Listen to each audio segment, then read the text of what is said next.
Hi everybody, I'm Dan. And I'm Nichole. Welcome to Model Railroading for Beginners. This is a new show that we're starting that's aimed more for people who are just getting into the hobby. Like me. So, yeah. But don't have a Daniel in their life. Yeah. Like me. So, Nichole is here to help and facilitate the beginner part of the beginners. Let's just be honest. Yeah. Yeah. So, because she thinks of things that, sometimes because I've been doing this for so long, I just take certain things for granted, and then she reminds me that not everyone knows what I'm talking about. Yes. So I want to make sure, since this is a beginner show, that I don't do that.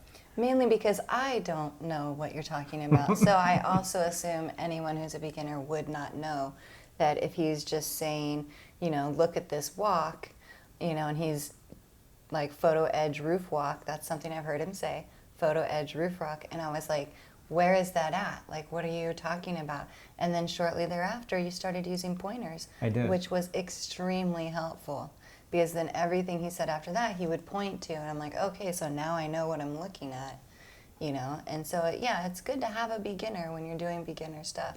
So I am ready to learn some stuff. I'm happy and I'm excited. Yeah, me too. I think this is going to be a fun series. Yes. So anyway, this series is just an intro, so I'm not going to talk about specific things too much, but I'm going to talk about why I think this is a really cool hobby. Yes. So there's basically two kinds of people in the hobby, and there's collectors and modelers. Okay. Collectors are more people who just collect model trains, don't necessarily run them, but they just like to collect them. And they keep them in pristine condition. Right. Yeah. Yeah. Typically, a lot of people will do that, and Yeah. sometimes even with an eye toward making it some kind of an investment, maybe, or something. Yeah, I could see that. Yeah. Yeah. And then there are modelers, who are people who are actually interested in building train layouts and running the trains and enjoying the trains. And that's kind of more me. That's kind of what the channel is geared toward. So I'm going to be emphasizing things from more of a modeler perspective. And of course, myself, who is a collector of multiple things, will be talking from the newbie and / collector perspective. Yeah. So, I mean, it's not necessarily an either or thing, because I am somewhat of a collector too, because I have a lot of trains in boxes, that I've bought over the years. So it's not like you have to be just one or the other. And I'm not trying to say that one's better or worse or anything like that. I definitely think there's some blurred lines in there. Yeah, Yes. yeah. But I just kind of wanted to make that distinction.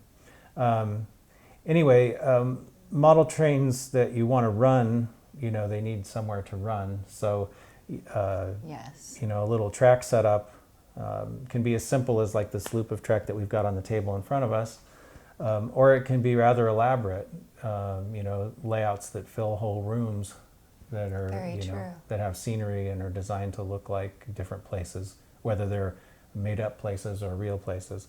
Right. Which but we've seen both. We have seen We both, have, yes. yeah. And there's all kinds of different ways to approach that too.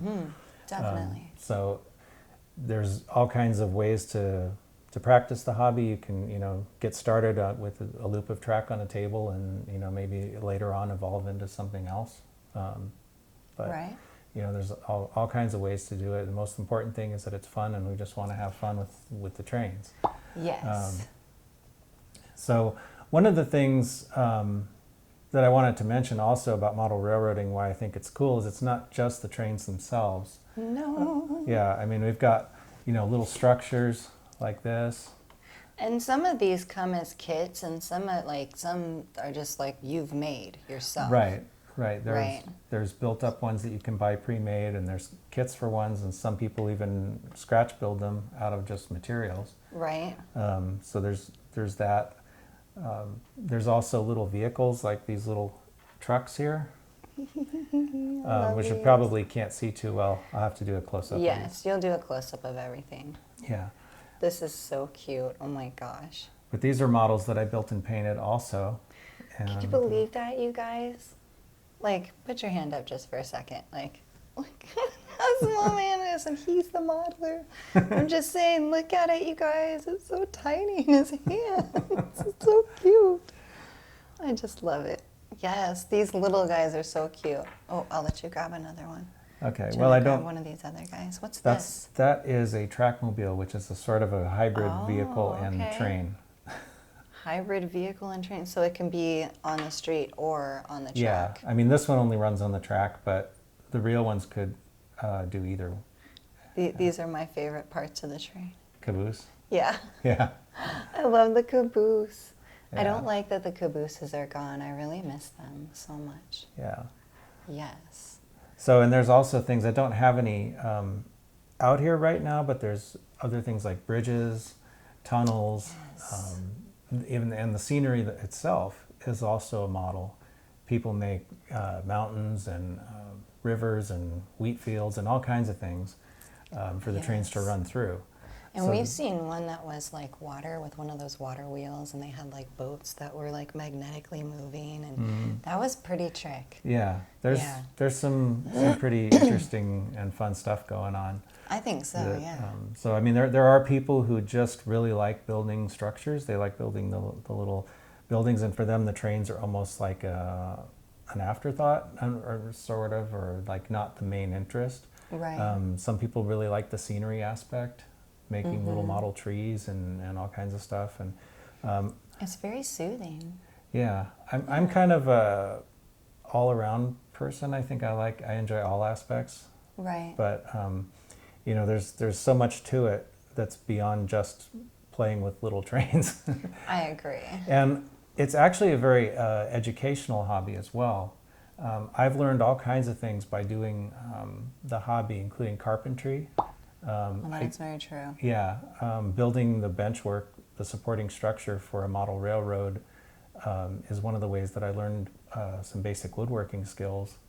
And, you know, since then I've, you know, remodeled rooms in our house.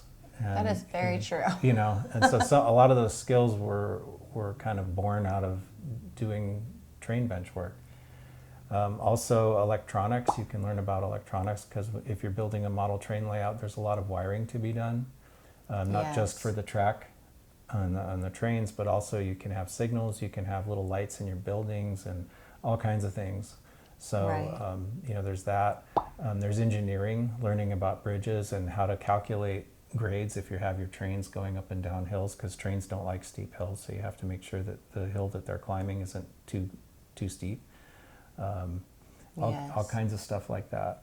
There's artwork involved, not just the art of building nice looking scenery or something, but also if you want a backdrop for your layout. Yeah, and depending upon where you want, you know, if it's a real place. Right. Yeah, you'd have to like put in or paint in or something, some real buildings maybe in the backdrop. Like that's good art too. Yeah. And Yeah. in fact, one of the reasons I started painting as an artist was to paint model railroad backdrops for my layouts. I found that out, you guys. I was stunned. Stunned. So, I mean, I've been an artist before that, but I mean, to actually try actual painting, you know, was Stunned. Shocked, right? To learn Yeah. that he, you know, learned something just so that it could be part of train stuff. Like it's so shocking. Not you. Oh, now we're gonna have two kitties behind us. yeah, Oh, the kitties are goodness. getting interested. Our cats like the little trains, especially when they move. We got to be careful, Oh, because they yes. become little electric mice that the cats want to bat around. So, Yes, yes, they do. so anyway, but you can also learn about geography. You know, Yes. if you want to build realistic scenery for the area that you're interested in, you have to study that a little bit. Also, you can learn about like the specific types of industries that are in the region that you're modeling. Right. You know, like lumber industry tends to be in more forested areas. You know, like True. coal mining is more East Coast kind of thing, typically, or some of it in the Rockies. But I mean, there's different geographic areas that have That different. have a majority of certain things. Right, Right. right. If you like grain elevators, that's usually kind of flat farmland country type of scenery. So you know, different things like that. Nice. You can learn. Also, kind of hand in hand with that is geology, because if you want to Yes.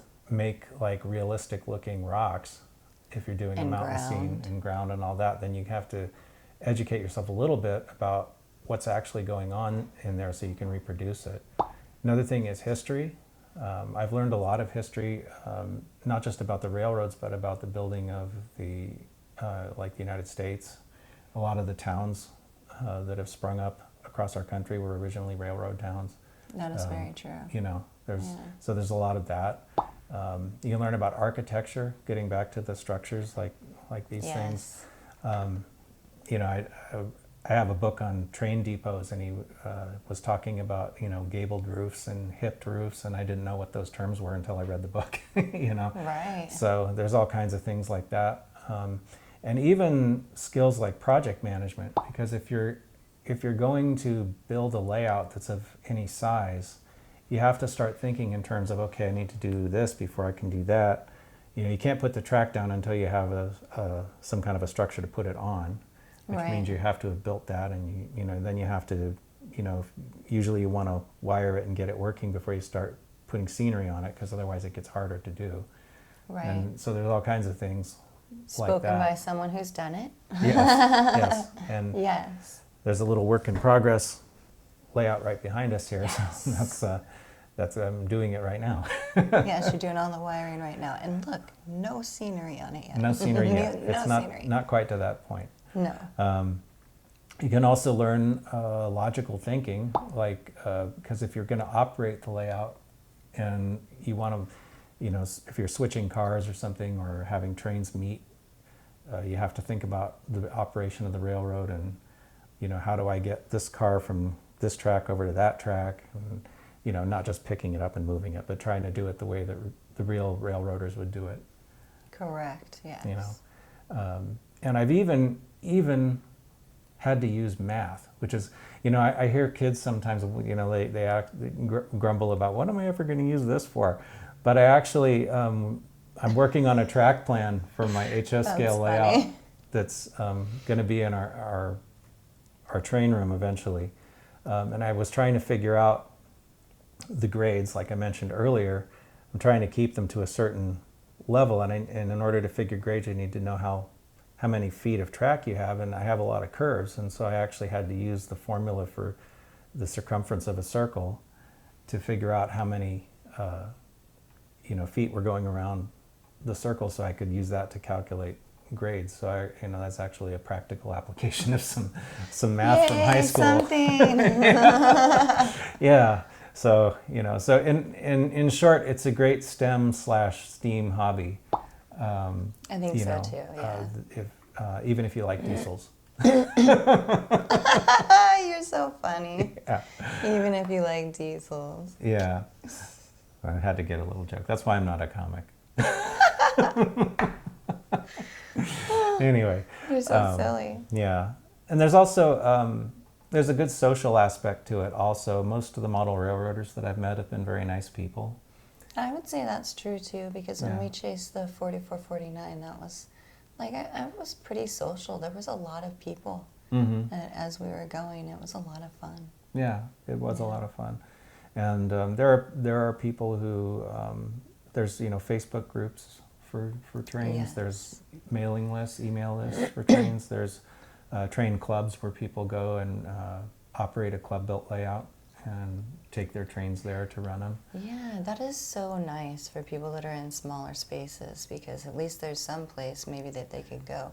If you didn't know that existed, there's lots of clubs that, you know, just in the California area. Mm-hmm. And there's even some areas have round robin clubs where it's like a bunch of people who have layouts will get together and meet at different houses on some kind of a schedule, so that one night they'll operate one guy's layout and the next they'll operate someone else's layout, and, you know, stuff like that. That's cool. Yeah. So there's all kinds of aspects to it like that too. So, you know, those are just some of the reasons why I think it's a cool hobby, because there's not just one skill involved. It's not just one thing. Right. There's a lot, and there's even like, you know, learning how to use different tools, fine motor skills. We'll do a program on tools, maybe several, because there's a lot of different tools that can be used for model trains. A lot of tools. Also, you may notice that there's different sizes of trains. There's a really big one back here, and there's some smaller ones up here, so that we'll have a program where we talk about the different scales. And scale means? The size, The basically. size, right. Yeah. Scale is basically just the ratio of the model to the real thing. Okay. So like N scale is 1/160, so it means it's 160 times smaller than the real. 160 times smaller. Yeah. So I don't know why I whispered that. This is like, wow. but we'll get into all of that, in another episode. Also, I want to do an episode on like how to get started in the hobby. If you're, because I know some people probably are like, well, what do I need to buy, or Right. that kind of thing. So Yeah. there'll be a lot of things we're going to touch on through the series. But anyway, did you have Yeah. anything you wanted to? Are you going to run this train? Oh yeah, we could run it.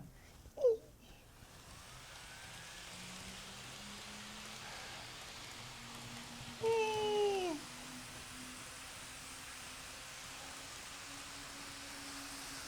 Hi, people. We need little people in there. You remember when we were in that one? Yeah, Oh, it was so much fun.